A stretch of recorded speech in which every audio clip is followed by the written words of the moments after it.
ouvir a mensagem, ver a mensagem, é uma forma de Deus estar nos abençoando, abençoar as pessoas. Obviamente, podemos passar para outras pessoas também. Eu mandei um link pelo WhatsApp e assim Deus tem abençoado. Então hoje nós vamos fazer uma tentativa de gravar o vídeo e se der certo, semana que vem nós vamos gravar o culto tudo. O louvor, gravar as apresentações, para que as pessoas possam ser abençoadas como nós somos abençoados. Porque Deus tem dado as condições para poder pregar a palavra. O nosso intuito é evangelizar, é pregar, é anunciar a vontade do Senhor. Por isso hoje nós vamos falar sobre uma vida contagiante. Nós temos que ser contagiantes através da palavra do Senhor e ser cheios do Espírito Santo. Você vai abrir sua Bíblia no livro do Evangelho de Lucas, capítulo 15, e vai deixar aberto aí. E nós, durante aqui os slides, nós vamos estar falando alguns versículos. Então, Evangelho de Lucas, capítulo 15, você vai deixar aberto, por gentileza, neste Evangelho.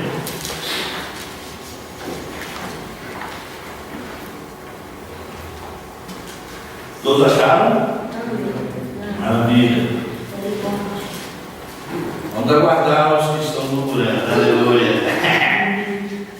Evangelho de Lucas, capítulo 15. Nós vamos deixar aí aberto para lermos os versículos mediante os slides que foram sugeridos. Todos acharam agora? Mesmo sentado, vamos falar ao Senhor. Pai querido, nós te louvamos e agradecemos em nome de Jesus. Sabemos que o Senhor, na sua santa vontade, pelo livro que o Senhor é, nós agradecemos por tudo que o Senhor tem feito em nossas vidas. Obrigado porque até que podemos louvar o Senhor, adorar o Senhor. Nós louvamos por estar aqui na sua casa, Pai. Porque aqui o Senhor tem nos alimentado com a tua palavra. Te agradecemos por esse momento que vamos meditar na tua palavra. O Senhor abre o nosso entendimento, o Senhor vem nos abençoar segundo a tua vontade. O Senhor vem estar conosco para que possamos aprender e assim praticar segundo o teu querer. Nós te louvamos e agradecemos no nome santo de Jesus. Amém. Queridos, uma vida contagiante. Quando você pensa em uma vida contagiante, nós temos que entender que o tempo todo nós influenciamos pessoas. O tempo todo nós estamos contagiando pessoas, seja para o bem ou para o mal. Tem pessoas que têm uma habilidade muito grande de desvirtuar uma pessoa, de levar a pessoa para o mau caminho, de levar a pessoa a pecar contra o Senhor. E às vezes ela não está percebendo que está fazendo isso. E às vezes também quero dizer que muitos crentes em Cristo têm infelizmente contagiado de uma forma negativa. Por exemplo, quando nós temos um crente que é murmurador, que reclama, que briga, que xinga, as coisas estão indo bem, porque Deus ainda não operou aquele milagre, e ela fica reclamando, mas meu Deus não faz nada, Deus não age assim, e ela conversa com o irmão aqui, conversa com o irmão ali, e ali vira um caos. Os corações são impactados. E se a pessoa que estiver recebendo aquela palavra, ela não tomar cuidado, ela pode ir na mesma linha e pecar contra o Senhor. Tem aquelas pessoas que infelizmente também gostam de fazer uma fofoquinha. Eles vêm com a desculpa, vamos orar com o irmão e fala o que é orar. Não é assim que a Bíblia fala. Fofoca é pecado. E quando você percebe que o irmão está precisando de ajuda, chega no irmão. Chega no irmão e fala, meu querido, você está dizendo alguma coisa, percebi alguma coisa, ou se alguém te confidenciar alguma coisa, ou o Senhor é por ele. Se você quiser pedir oração por ele, é direito seu. Fala, irmãos, vamos orar pelo nosso irmão que está precisando do milagre do Senhor. Não precisa entrar em detalhes. E se for uma coisa que seja necessária, um auxílio maior, chega a mim e fala comigo. Chega com um dos diáconos, fala dos diáconos, e assim eles chegarão a mim. Ou seja, faremos a nossa função como igreja. Por isso que nós devemos tomar cuidado com como estamos contagiando. Mas é aqueles que vão contagiar para a glória do Senhor, contagiar com alegria, contagiar através da palavra de esperança, através da palavra da verdade, através da unção do Espírito Santo. Nós temos que contagiar. As pessoas chegam para você chateadas, tristes, preocupadas. O que você pode fazer? Dar uma palavra de ânimo. As pessoas chegam para você, nossa, estou passando uma situação tão difícil. Você fala, poxa vida, vou orar por você. Nosso Deus pode operar um milagre na sua vida.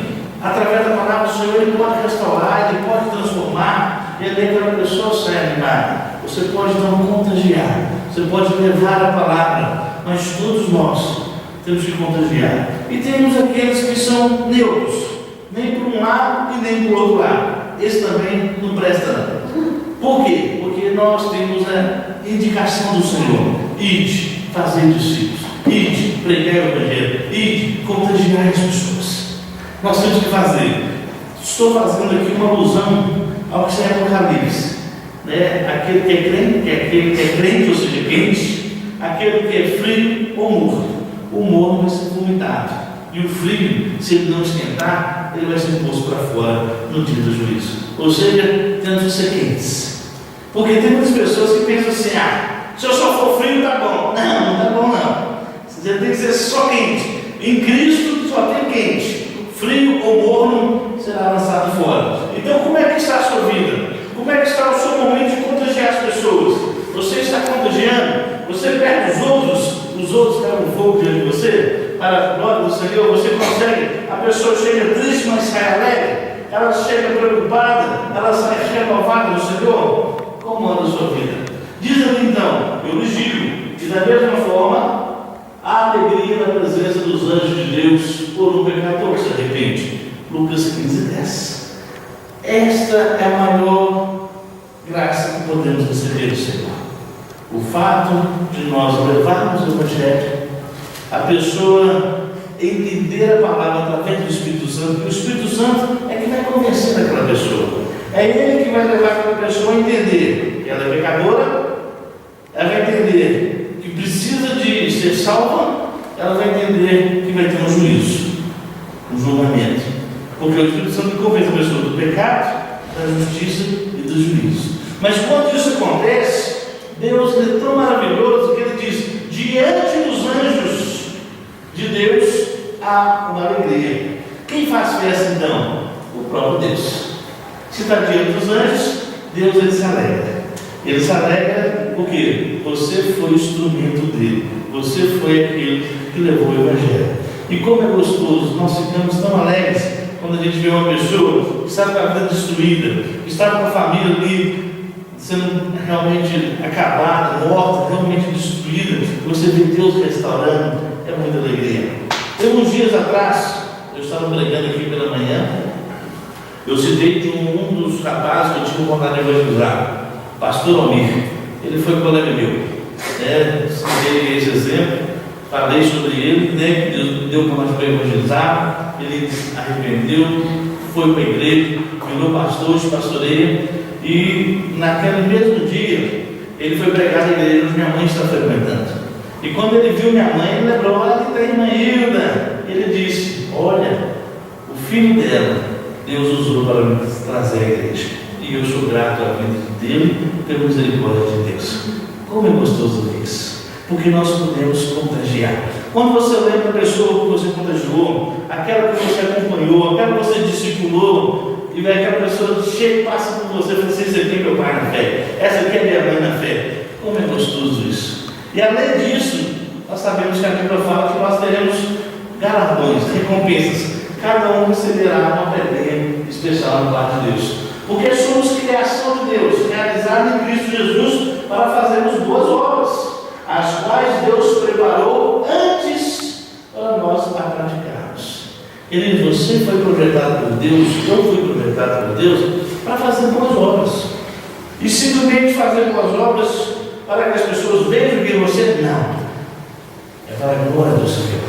Deus nos dá a oportunidade de abençoar a vida de uma pessoa, de nós ali ajudarmos as pessoas. Nós não temos que fazer. Porque aquele crente que não faz boas obras, ele está morto. O apóstolo já é bem claro: as boas obras não levam à salvação. Mas o cristão que faz boas obras é porque ele já é salvo. Eu não busco as obras para ser salvo, eu faço porque eu já sou salvo. É diferente. É a mesma questão quando eu devolvo a casa os dízimos e trago as ofertas da casa de Deus. Eu não trago para ser abençoado, eu devolvo quem já sou abençoado. A prosperidade de Deus está sobre as nossas vidas. É por isso que nós podemos adorar e glorificar o Senhor. Porque Deus preparou as boas obras. Às vezes você está ali: mas pai, como é que eu vou ajudar a pessoa se eu não tenho nada? Com aquele nada você consegue, com a graça de Deus, multiplicar e abençoar as pessoas. Eu não tenho dúvida. Põe mais água no feijão, põe põe mais ali alguma coisa, com certeza não te convidou, te como 3, assim, Deus vai operando. Então nós fomos criados com um propósito. Ninguém foi criado à toa. Ninguém foi criado para estar sentado no banco. Todo mundo tem um propósito, todo mundo tem um talento, todo mundo tem dons. E os dons que Deus deu é para a edificação do corpo. É para que o nome do Senhor seja glorificado, porque a igreja está sendo edificada. Você nunca olhou nos olhos de um ser humano que não fosse precioso para Deus. Você é precioso para Deus. Mas a pessoa que você encontra com ela em qualquer lugar, ela também é preciosa. Só que às vezes ela está dominada pelo diabo, dominada pelo pecado, ou seja, ela é escrava e está no inferno.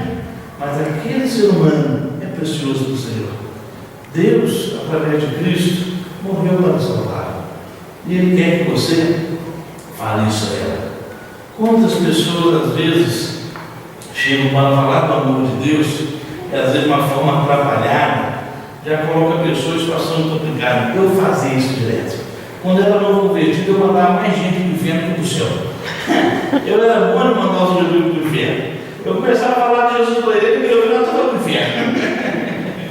Hoje em dia eu mudei a estratégia. É melhor falar do amor de Deus.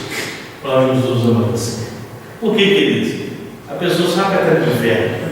Ela está cansada, ela está chateada, ela está triste, cheia de problemas. Eu vou entrar mais um para ela? Não. Eu tenho que ser aquele que traga a solução. E a solução é Cristo. Então, quando você chega para a pessoa e fala que o Senhor Jesus te abençoe, que o Senhor Jesus transforme a sua vida, que o Senhor Jesus mude você, com certeza, ali a pessoa ficará alegre. Eu sei que na nossa cultura nós temos o hábito, às vezes, de falar: Deus lhe pague, que Deus te abençoe. Se você lembrar, de vez falar que Deus abençoe, fala que Jesus te abençoe. Eu aprendi isso com o pastor Jeremias, da 8ª presbiteriana. Ele falou isso no dia da pregação. Ele diz assim: as pessoas não estão acostumadas a falar que Deus te abençoe. Para ela, se ela serve, por exemplo, um outro Deus, ela vai achar que aquilo não é a mesma coisa. Mas quando você fala que Jesus te abençoe, o Jesus, o Senhor Jesus, ele é marca do Evangelho. E só os evangélicos, os cegos, os salvos, falam sobre Jesus. Nenhum outro fala.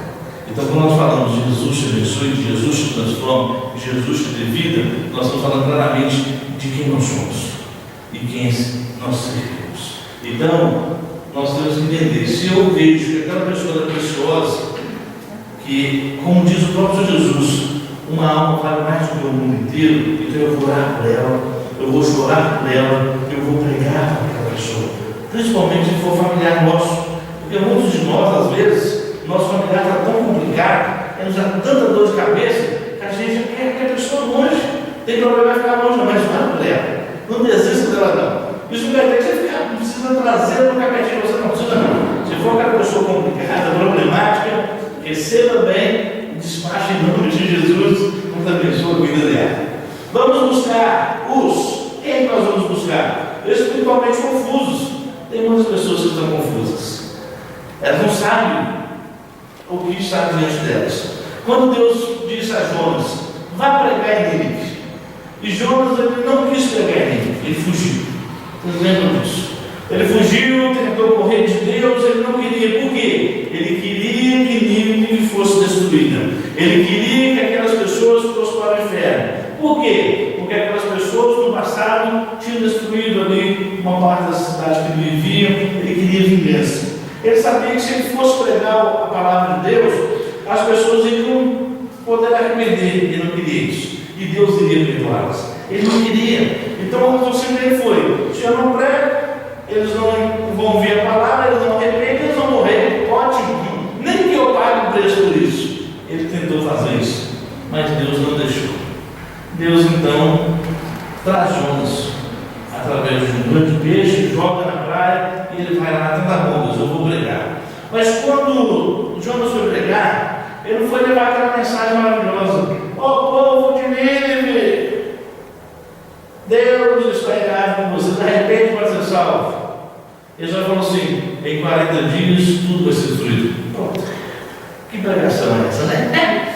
Não falou nada. Mas o povo sabia que ele era profeta, sabia que ele servia a Deus. Então o rei conclamou um jejum e para todos, eles se arrependeram. É interessante, eu quero destacar os confusos, então, espiritualmente, que Deus fez crescer uma árvore. E Jonas ficou satisfeito, estava muito calor. Ele ficou debaixo daquela sombra. Mas na noite Deus mandou o bichinho, comeu a raiz, a árvore morreu. Jonas ficou bravo com Deus. Como é que o senhor mata a árvore? Ela não te fez nada, a árvore estava aí, era boa. Aí Deus falou, engraçado, né, Jonas? A árvore não te custou nada. Agora, você quer que eu destrua uma cidade inteira que não diferencia a mão esquerda da mão direita em relação àquilo que é espiritual? As pessoas são confusas. Elas ouvem muitas coisas ao mesmo tempo. Elas ouvem que são vários caminhos. Mas eu e você sabemos, só existe um único caminho. O Senhor Jesus é o único caminho. Ele mesmo disse, eu sou o caminho, eu sou a verdade, eu sou a vida. Ninguém é o Pai, a não ser por Ele. Então nós temos que chegar para essas pessoas que são confusas e falar, Jesus é o caminho. Ele vai te dar a chance de acertar a sua espiritualidade.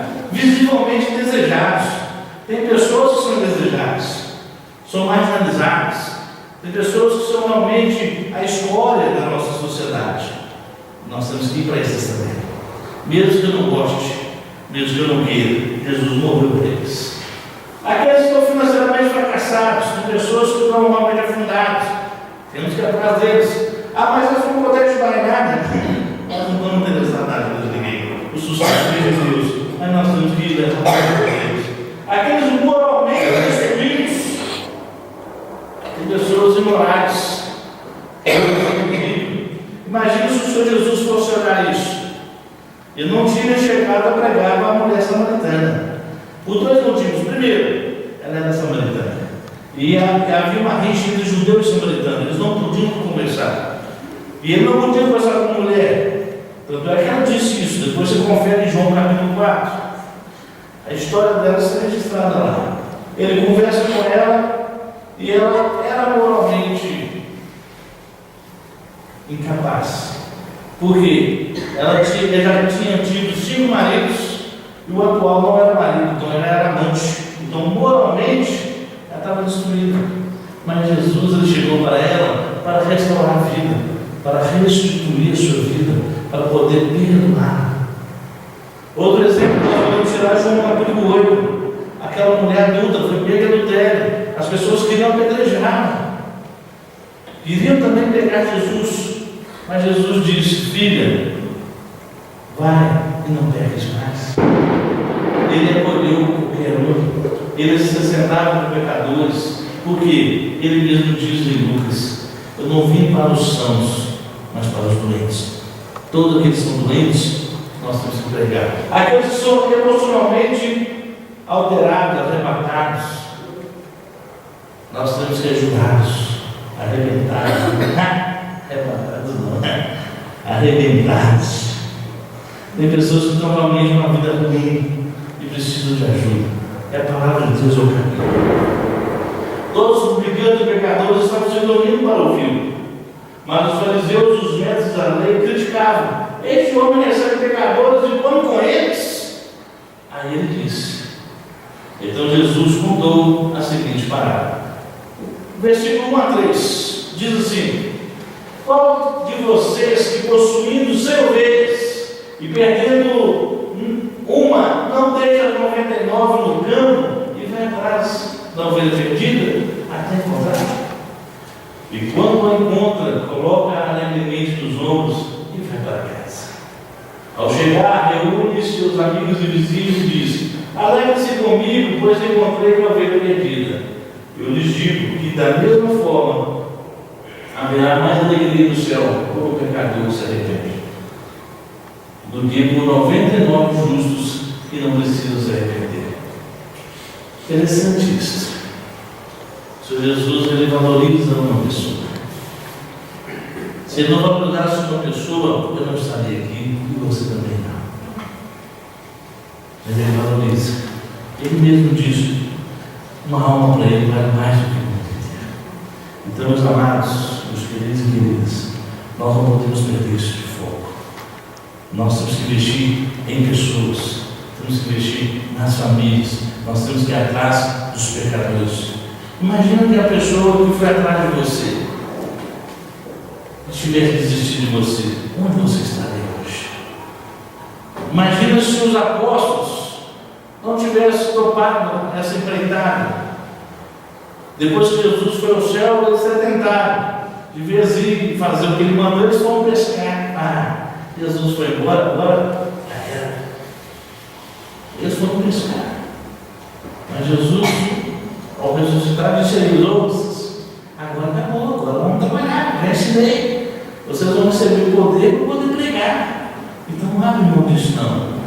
Mas eles ficaram. Eles encararam. Eles morreram pregando para a gente. E se eles tivessem desistido, não estaríamos aqui. Mas eles ouviram a voz de Deus: não desista. Vai atrás daquele pecador.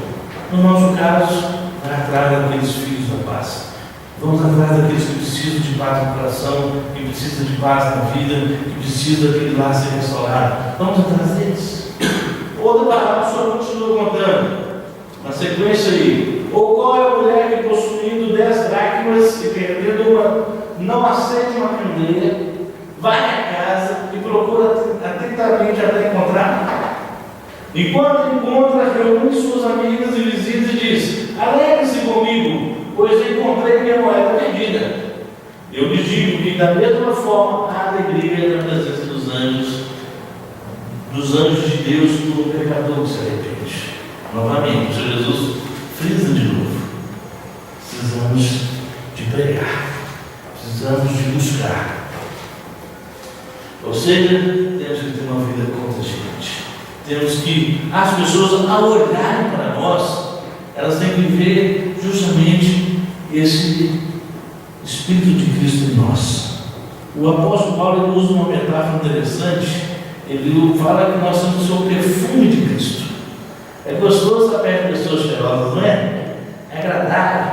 A gente fica bem, dorme bem, fica um ambiente gostoso, mas fica perto do catimudo. Que coisa terrível, é? Há muitos anos atrás, quando eu era solteiro, morava em Betim, eu ia trabalhar em Belo Horizonte, e na minha época, o ônibus era 11,60, hoje já mudou, tudo tem alguma coisa. E pegava o ônibus na segunda-feira, assim, lotado. A gente ia de pendurado na porta, segurado, mochila, e a porta não fechava, porque estava lotado. E quando você era agraciado ali com um moço que bebeu a noite toda aquela cachaça dele, aí de repente ele chegava perto de você assim, e vocês fugiam para lá, e era mais de uma hora dentro do ônibus. Que coisa horrorosa! A vida contagiante em Cristo é você exalar o bom perfume de Cristo, o bom cheiro de Cristo. Onde as pessoas olham para você, você tem a boa palavra sempre, você tem um sorriso bom, agradável. Se você não tem palavra, você dá abraço, você faz o que tiver ao seu alcance, mas você está contagiando. Para a glória do Senhor. Existem 3 fios condutores nessas 3 histórias, 3 partes interessantes. Primeiro, algo de grande valor se perdeu. Nós vimos lá. Algo de grande valor. Quando você perde alguma coisa de grande valor, o que você faz? Fica doidinho, não fica? Meu Deus. Perde as estribilhas. Perde o rumo. Por quê? Para você tem grande valor. Talvez para o outro não tenha, mas para você tem. Então você vai correr atrás. Você fica triste, até você achar. Por isso que quando aquele homem achou aquela ovelha, por isso que quando aquela mulher acha a sua moeda, ela teve que festejar. Quando nós achamos aquilo que nós tínhamos perdido, dá um alívio, dá vontade de gritar, de cantar, de pular. Se tiver alguém perto, a gente festeja junto. É assim que Deus quer ser. Por quê? Algo de grande valor se perde. O que se perdeu tem que ser procurado. Não podemos deixar. Se for valor valioso para você procura. Se eu tiver valor nenhum, não faz diferença. Onde eu tenho, põe em outro lugar. Mas aqui nós estamos falando de almas. Almas não tem como colocar no lugar. Você é único, você é exclusivo, você é especial. Então nós não podemos perder. Nós temos que procurar. E quando encontra, deve ser festejado. Aqui na igreja a gente gosta de festa. Qualquer motivo é motivo de festa. é motivo de caldo, é motivo de pizza, é motivo de churrasco, é motivo de alguma coisa, e temos que fazer festa. E por falar em festa, tá chegando, né? Dia 24, tá chegando. 24. Antes vai ter outra festa antes, mas é surpresa. Ainda que vocês estejam fora dos trilhos, você é muito importante para Deus. Se você está fora dos trilhos, não esquece isso não. Jesus te ama. Você é importante. E se alguém está perto de você, está fora dos trilhos, fala com ela. Você é importante para Deus. Jesus te ama. Então vamos ler agora a terceira história. Lucas 15, 11:32. Nós temos então a história do filho pródigo. A vida e a fé contagiante, ela floresce e frutifica. Não tem como, queridos. Você não tem como não dar fruto. Porque se o Espírito Santo habita em você, se você deixa o Senhor Jesus reinar na sua vida, você dá fruto naturalmente. É natural dar fruto, porque o fruto não vem de nós. O fruto vem do Senhor. O fruto não vem do galho, vem ali da oliveira, vem ali do tronco. Nós só somos instrumentos, e bons instrumentos. Em um ambiente de amor e liberdade. Versículo 11 e 12 do capítulo 15 diz assim: disse mais, certo homem tinha 2 filhos. O mais moço disse ao pai: dá-me parte dos bens que me cabem por herança. Então o pai repartiu entre eles. Interessante, queridos, quando o pai reparte entre eles, aqui nós temos uma situação conflitante. Quando o filho mais novo ele pede a herança, aquilo ali foi um choque muito grande para o pai. Porque ele estava dizendo o seguinte: eu prefiro o senhor morto, que para o senhor vivo não tem valor para mim, porque eu quero meu dinheiro. Eu estou de olho só no dinheiro. Porque a herança só recebemos quando o pai ou a mãe morre. Se ele pediu antes, está falando que não tem valor nenhum, porque ele pai é aquela mãe. Quantas vezes nós não ouvimos isso, ou às vezes nós falamos para os nossos pais: esse ar pode traduzir tanta coisa, né? Você chega assim, filho, aí vira o nariz e dá uma virada assim. Quantas vezes nós não fizemos isso? Só que é interessante que quando às vezes nós agimos assim, depois vem aquele remorso danado, ainda mais se acontece alguma coisa. Por isso nós não podemos perder tempo. É por isso que a Bíblia, na sua infinita sabedoria, Deus nos disse: honra teu pai. Mas aquele rapaz mais novo, ele teve coragem, ele foi atrás daquilo que ele queria. E é rápido, mas foi. O irmão mais velho ficou caladinho, mas ele recebeu também. Ele devia ter largado não, mas guardou dele, porque o pai repartiu para os 2. Ele era aquele então que era velado, ele pegava as coisas escondidinho e agia escondido. Então não foi errado quanto o outro. Mas por quê? O ambiente ali, o pai deixava, era um ambiente de amor, um ambiente de graça e retribuição. Versículo 22. Mas o pai disse aos seus servos: depressa, tragam a melhor roupa e vistam dele.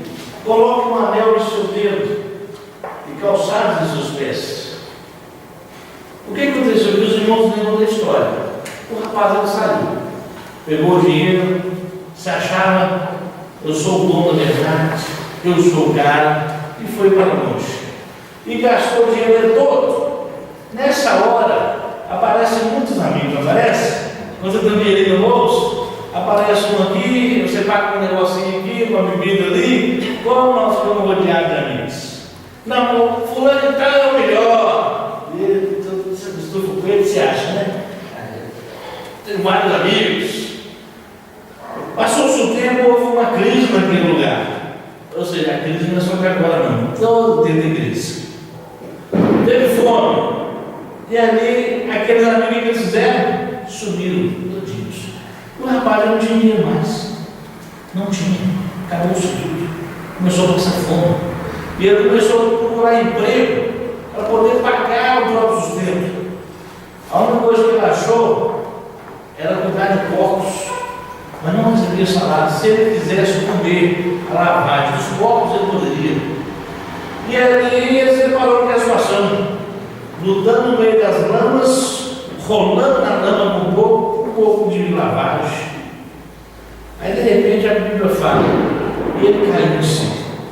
Quando a Bíblia fala que ele caiu em si, não que ele arrependeu dos seus pecados. Não. Ele falou assim, eu sou um trouxa mesmo. Na casa do meu pai tem pão em abundância para empregado, eu estou aqui comendo coisa de boa, eu vou voltar para lá.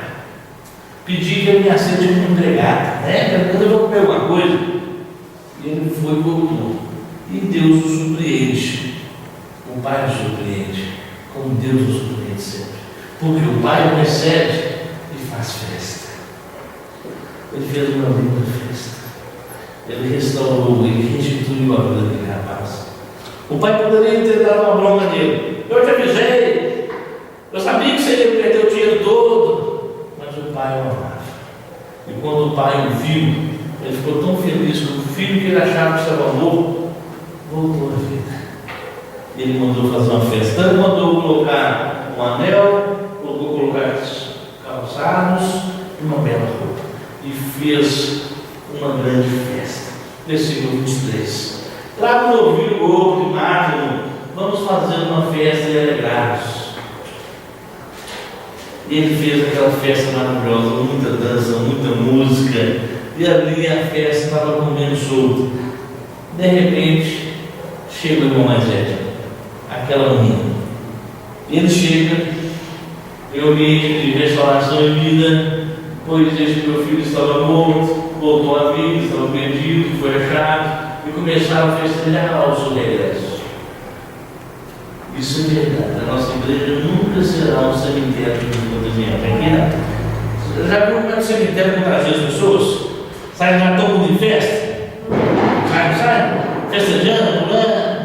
Só se for um fragmento que Deus deu para a pessoa. Graças a Deus o traje foi. Aí é pena. Eu falo isso na maioria dos casos, é tristeza, é choro.